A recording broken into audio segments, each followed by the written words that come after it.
gidəcəkdi. Onun adı neydi? Adı neydi de düşmür yadıma. Adı neydi de düşünüp yatıram.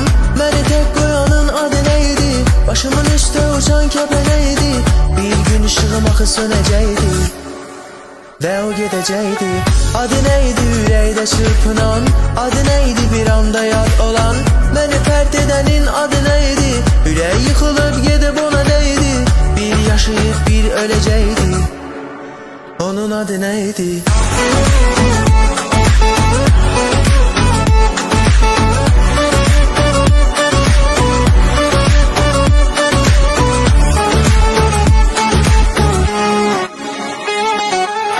O gedəndə yaxşı değildim, heç onun özü də yaxşı değildi. Getdiyimiz düz yolu əydi. Onun adı neydi? Derdim onun qəlbini dağıdır. Güya mənə görə dünyanı dağıdır. Pis deyildi, dəliydi, neydi? Onun adı neydi? Demiştim ağlımdan keçmə, xatırlamaq istəmirəm heç nə.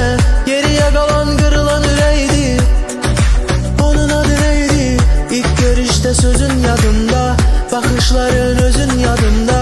Hava yadımda, yağış küləydi. Bəs adın neydi? Adı neydi de düşmür yadıma. Adı neydi de düşünüp yatıram. Beni tek koyanın adı neydi? Başımın üstü uçan kepeneydi.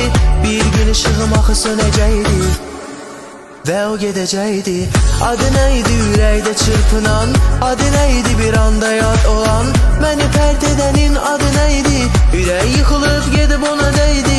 Bir yaşayıp bir öləcəkdi. Onun adı neydi?